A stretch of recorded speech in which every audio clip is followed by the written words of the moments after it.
Hi everyone, Miss Tui here. Ozobot can follow lines all by itself, but when multiple lines come together, it doesn't know which way to go. You need to program Ozobot to follow multiple lines and move in a set direction.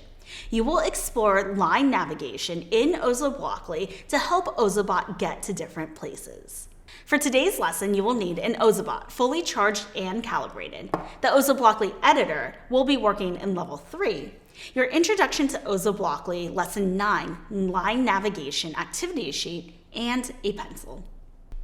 In today's lesson, you will develop a block-based code to program your bot to move to a set location following lines, and edit a block-based code to program your bot to move to different locations following lines.